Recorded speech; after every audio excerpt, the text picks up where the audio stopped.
Alright everyone, welcome to a new episode of Orenda Power. So today we are going to update on my massive ant farm as well as my smaller colony. So the main thing for today is the fact that I was able to collect quite a lot of nymph from the wild, and that is very good because soon summer will come to an end. Actually, it is kind of coming to an end, and winter is getting closer and closer. And while winter is going to be here, this colony will not receive any new workers. So by introducing a lot of nymph, I'm introducing a lot of new, fresh, extremely young workers. We can see one right here, still white, still fresh, still cleaning its new limbs and filling its new body. So very good to see that. I don't have a active queen in here, but as you will know, I have plenty of males and even more queen in the making. But yeah, none of them have laid eggs. We can see that's some like a male right here, and that's one of the many queens. Another male right here. And so yeah, there's like many females. Well, actually all the workers are females, but yeah, many queens. We've seen one right here, and some of them still have their wings, but some of them, like this one, have actually started to remove their wings.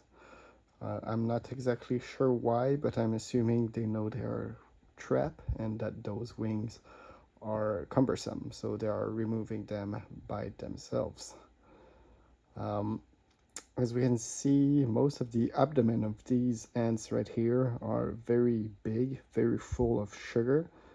I've given them some sugary water and whatnot, and so they are doing well. They're extremely fat now.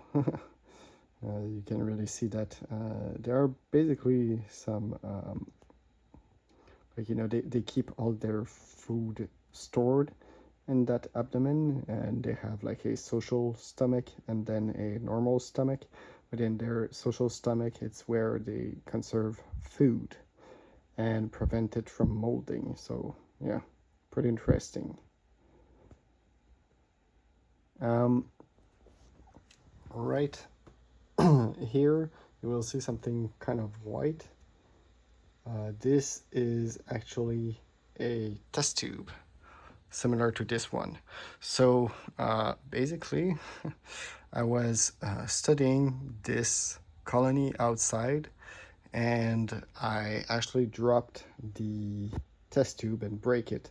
So I had to do like an emergency rehoming of the ants. It was a pain in the ass, not gonna lie. It was very a scary situation, and I do believe I might have lost some larvae, but the colony otherwise is doing pretty fine. I have found a new worker. Sadly, one of the worker is gone. It have just escaped in the wild, and I guess got became a prey to some predator, I guess. But yeah, there is still a big brood bunch. Let me examine it, but by holding it gently this time, or stronger actually. But yeah, as you can see, this is the colony, and so a healthy colony with a queen laying eggs. So this colony will grow steadily, but I'm not sure about the future of this one. This colony is pretty fun to keep, a very nice experiment, but I wish that I had found the egg-laying queen this summer, and I still haven't found it, and my hope of ever finding the queen is dwindling day by day. So what will probably happen is that next spring I will try to catch the queen once again, like early spring when the ants are not super active and still clumsy, and hope for the best. But what I'm really hoping is for one of the queens in here to become a egg laying queen. But I'm a bit afraid of that because I'm assuming one of two things will happen. If one of the prince, or actually one of three things will happen. The first case scenario is that the new princess will become a egg-laying queen, but the colony won't accept it, won't accept the scent, and will kill that ant. The other thing is that maybe the colony accept the new queen laying eggs, but they will then kill all the other queens and the prince in the colony. And the third option is kind of the second option, but worse than that, even the fact that maybe the queen didn't even reproduce with one of their brother, and now they only lay unfertilized eggs.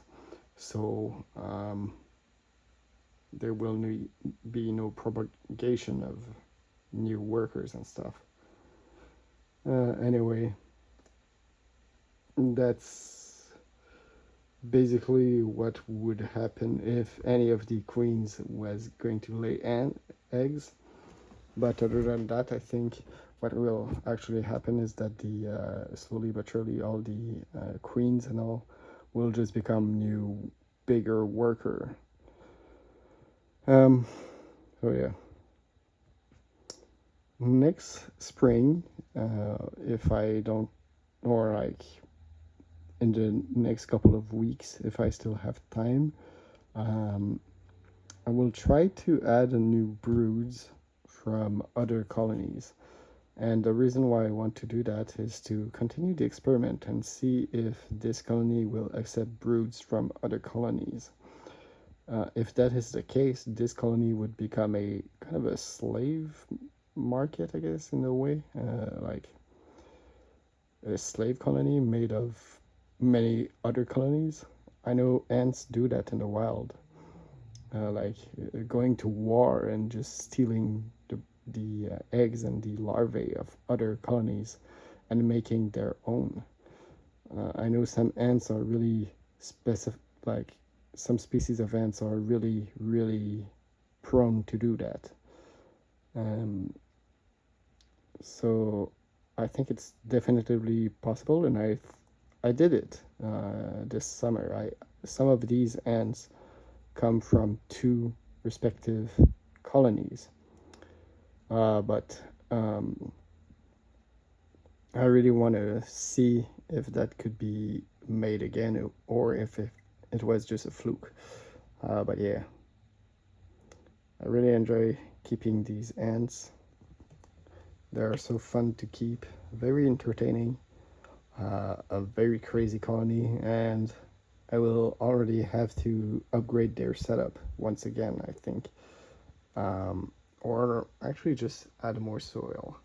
I've added a lot of soil in here and the ants really love it. And right here, there's not a lot of soil and not a lot of dirt for the ants to build tunnels. So I will add more dirt over here as well. So the ants have two places where they can build their little tunnel. But yeah, in the future, I really want a enclosure where we can see the tunnel better. So I will do a bit more research and try to get it as soon as possible. But yeah, instead of having like two vivarium, I want to have like one big setup. I think that's going to be much better in the end. And eventually I want to keep this colony and probably this setup. I really prefer the natural looking chamber. But yeah, let me know what you think, and I hope you enjoyed this video. Goodbye.